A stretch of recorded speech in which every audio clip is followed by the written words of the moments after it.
ఏంటో లంబాడి దాన్ని సంకరేసుకుని మీ అబ్బాయికి మా అమ్మాయిని ఇవ్వడానికి సిద్ధంగా లేనండి. నెల్లూరు వెంకటరెడ్డి కొడుకు లేడు, బీర్ ఫ్యాక్టరీ ఓనరు, ఆడికి పిచ్చేసిన మీ అమ్మాయిని పెళ్లి చేసుకోవడానికి మేము సిద్ధంగా లేము. వెల్కమ్ గ్రూప్ ప్రొపరేటర్ లేడు, ఆయనకి ఒకే ఒక కూతురు. అయితే ఆ అమ్మాయితో మా అబ్బాయికి పెళ్లి ఫిక్స్ చేశాం. రాజని ఎవరు?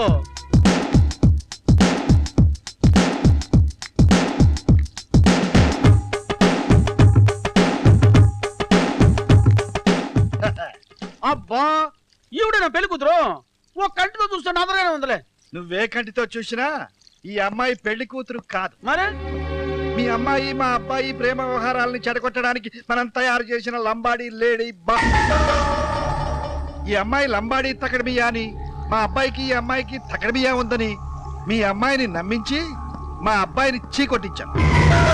ఇక వాళ్ళిద్దరూ ఈ జన్మలో కలవరు. నా దృష్టిలో ప్రేమించుకున్న వాళ్ళు పిచ్చి వాళ్ళతో సమానం. నా దృష్టిలో కుంట్రలతో సమానం, బుట్టలతో సమానం.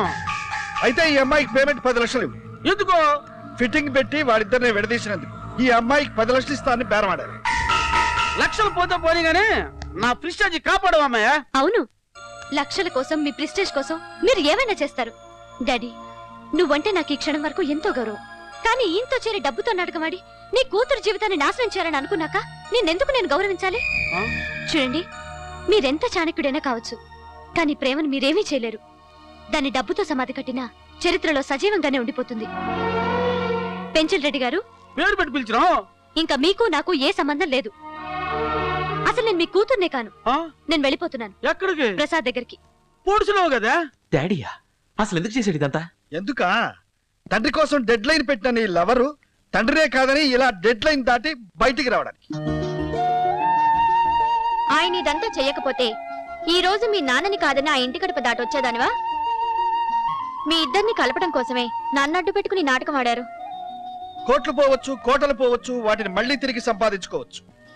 కానీ మనసులు పంచుకున్న వాళ్ళ మధ్య ఒక్క క్షణం పోయినా ఆ క్షణం తిరిగి రాదు. జీవితాన్ని నేను ఆటగా తీసుకున్నాను, అందుకే ఆ జీవితం నాతో ఆడుకో. ఆనంద్, నువ్వు నన్ను నిజంగా ప్రేమిస్తున్నావా? 100%, అంటే 100%. అయితే ఇంకేం, మన పెళ్లికి వెంటనే ఏర్పాట్లు చేయించు. పెళ్ళా? ఎందుకలా నవ్వుతావు?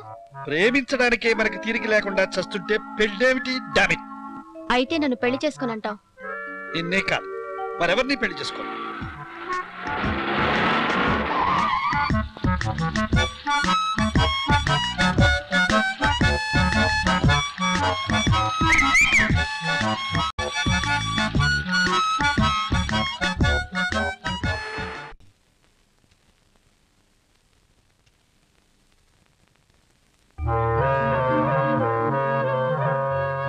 ఇక్కడ కూడా వచ్చావా? ఈ ఇల్లు ఎవరితో తెలుసా? సరళా, సరళా. పిలు, నేను సరళ చిన్నయ్యని. చిన్నయ్య? అవును మాస్టర్. నమస్తే. చూడు, అల్లరి చేసి వెంట పడితే భయపడతాను అనుకున్నావేమో. నీలాంటి జులాయి వాడికి తాగుపోతికి లొంకేదాని కాను, గుర్తుంచుకో. ఎలా జరగదో నేను చూస్తాను. శారదా, ఏవైనా సరే నిన్నే పెళ్లి చేసి తీరుతాను. ఆనంద్ ఇంత మంచి నిర్ణయం తీసుకున్నాడా? అయితే వాళ్ళు నిజంగానే ఏదో గొప్ప మార్పు వచ్చిందనమాట. శివకాయతో మాట్లాడి త్వరలోని ముహూర్తం కూడా నిర్ణయిస్తాను. ప్రాసిక్యూటర్ గారే స్వయంగా పిలిచి అడిగారా? అందుకనే ఆలస్యం అమృతం విషయం అని చెప్పి లగ్నం కూడా పెట్టుకుని వచ్చేసాను.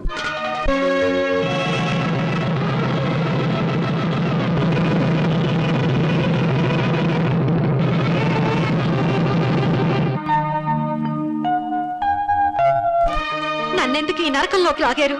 నిన్ను మనసారా ప్రేమించాను, అగ్నిసాక్షిగా పెళ్లి చేసుకున్నాను.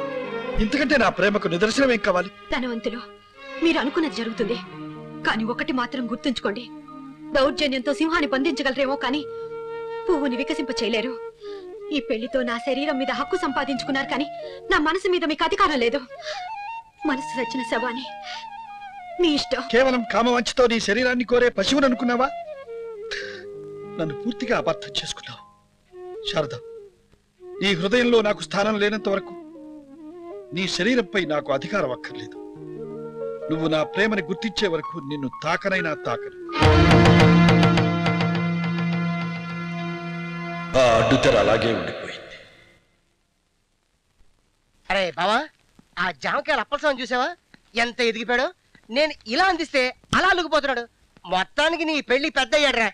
ఒరే పాపంరా, ఆయన జీవితంలో కూడా ఏదో స్ట్రగుల్ ఉంది. ఏదేమైనా ఆయన చూసినప్పుడల్లా నిజంగా డాడీని చూసినట్టు ఉందిరా. అరే నీ లవ్ సక్సెస్ అయింది కాబట్టి ఈ ఆనందం 2 కింగ్ఫిషర్ బీర్ తాగుతారా? వద్దురా, నా మాట వినరా. నేను చెప్తాను కదా, నువ్వు లేప.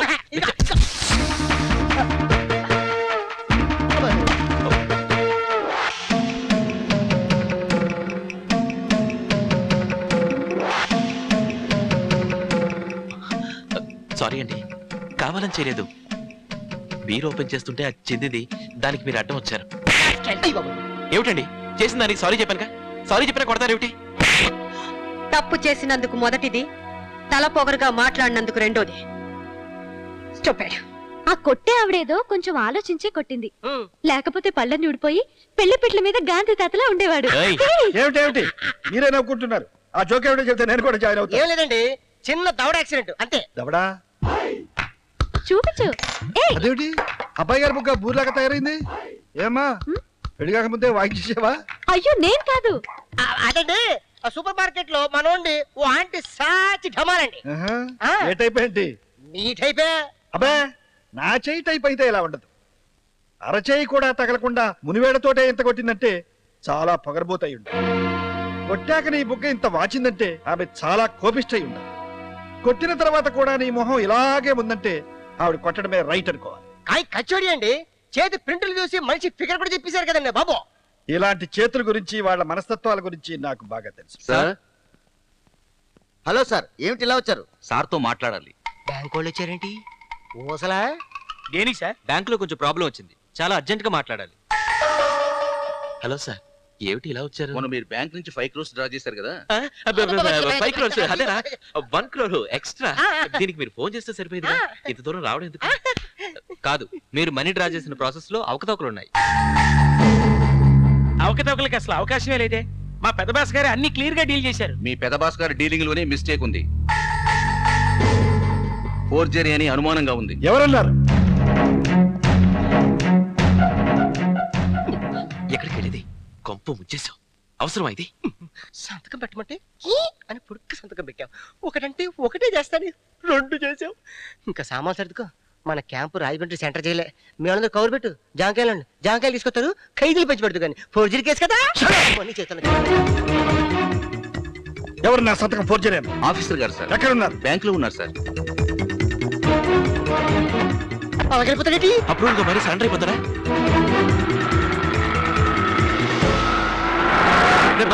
మన కార్ తీసుకెళ్ళిపోతాడా? తీసుకెళ్తాడు, వేసుకుపోతాడా? ఈ జాంకాయలో డ్రైవింగ్ ఎప్పుడు నేర్చుకున్నారా? ఆ పొంగు వేసుకున్నాడు. ఎవరిని అడ్డొచ్చానుకో కట్ చేయడం కూడా తెలియదు. ఏ లారీ కిందకి వెళ్ళిపోయానుకో మనకు ఓసలే. అంతే అంటావా? అంతే. చెప్పు. మనం అడ్డదారు వెళ్ళి ఆయన పట్టేస్తున్నాం. అయితే ఆలస్యం ఎందుకు? వెంటనే పదండి. వినేశావా? పదండి. ఆయన ఉరుకులేంటి, వీళ్ళ పరుగులేంటి? Something wrong.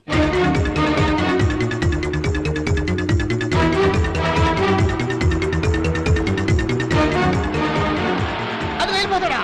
పట్టుకో, ఇగో జాగ్రత్తలో.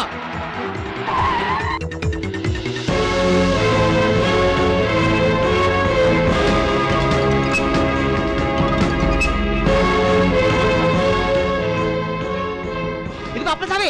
అమ్మో, నమస్తే సార్. నా సంతకాన్ని తప్పన్నది మీరేనా? ఎవరిని అన్నారో తెలిసే మాట్లాడారా? నా సిగ్నేచర్ ని ఫోర్జరీ అనడానికి మీకు ఎన్ని ఉండేది?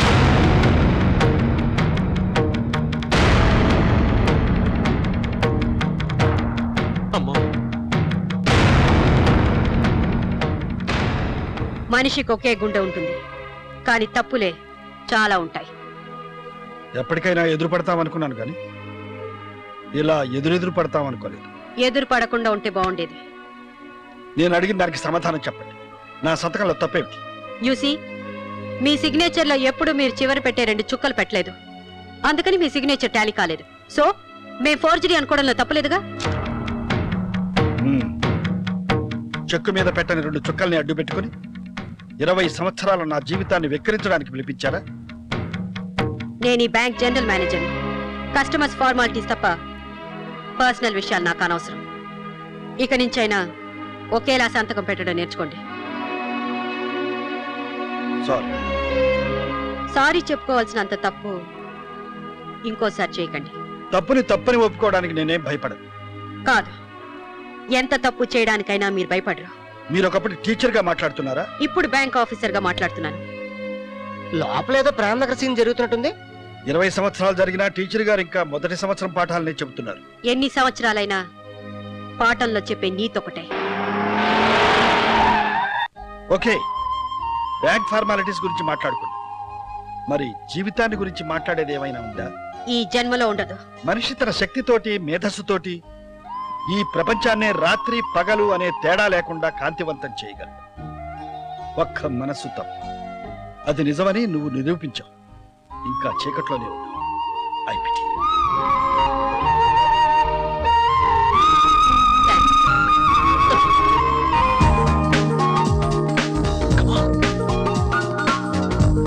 Good morning sir.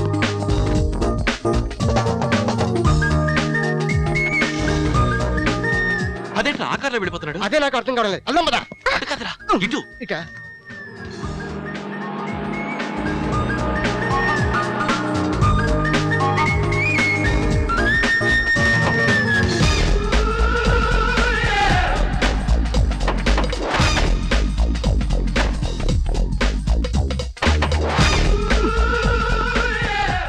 ఈయనవరా బాబు, ఎవరింటికి వచ్చాడు? సార్, ఆ బ్యాంక్ జీఎంని సస్పెండ్ చేయించండి సార్, లేకపోతే మిమ్మల్ని ఇన్సల్ట్ చేస్తుందా? వెళ్ళి పెండింగ్ ఫైల్స్ అన్ని పట్టుకురా. సార్. ఇదిగో అక్కడ బ్యాంకులో మా గురించి చెప్పి సూటు బూటు వేస్తున్నాను కదా అని ఇంట్లో సెటిల్ అయిపోతాను. వచ్చావా? ఇదిగో హౌస్ ఓనర్ బొక్కలు ఏం చేస్తారు? వెళ్ళిపోదాం పదా. రా చెప్తాను సార్. బాబు తప్ప అయిపోయింది, తీసుకెళ్ళిపోతున్నాం. సార్, ఊటీలో టీ ఎస్టేట్స్ అని మన పేరు మీద రిజిస్ట్రేషన్ అయిపోయాయి సార్. హైటెక్ సిటీ పర్మిషన్ కూడా మనకు వచ్చేసింది sir. NRI funds $70 million deposit అయ్యాయి సార్. Sir, Janardhan company. ఇవన్నీ ఇప్పుడే చెప్పాలా? రేయ్, చెక్స్ రెడీ చేయండి. Yes sir.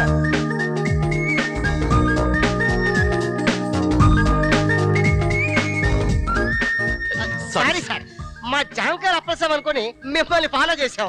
మా అప్పలసాం బ్యాంక్ అక్కడ మారిపోయి ఉంటాడు. సారీ సార్, వస్తాం. ఏయ్, సారీ అని చెప్పాం కదండి. మీ జామకాయల అప్పలస్వామి నేనే. Sharada group of companies chairman Anand Kumar కూడా నేనే. ఒరేయ్, ఆ, మీ కంపెనీ నష్టాల్లో ఉండడానికి నా కంపెనీ మేనేజ్మెంటే ముఖ్య కారణం. సార్, ఎస్, అందుకే నీకు తండ్రిగా నటించడానికి ఒప్పుకున్నాను. తండ్రిగా ఉండడం తప్పు కాదు, కానీ నీ తండ్రిగా బ్యాంకులో సంతకం ఫోర్జరీ చేయడం తప్పు. అందుకే నా డబ్బు ట్రాన్స్ఫర్ చేసి కష్టాల్లో ఉన్న నీ కంపెనీని ఆదుకున్నాను. Thank you sir. No, sir కాదు, daddy. Thank you daddy. Shut up. Father కి సన్ కి మధ్య థ్యాంక్ యూ ఎవడ్రా ఫూల్. Daddy, Huh? మీరు నాకు ఇంకో సాయం చేసి పెట్టాలి. ఏమిటి? మీరెప్పటికీ నా దగ్గరే ఉండిపోవాలి డాడీ. నిన్నెప్పుడు నాతోనే ఉంచుకుంటాను. Daddy, Hey, hey, hey! Come on, my boy.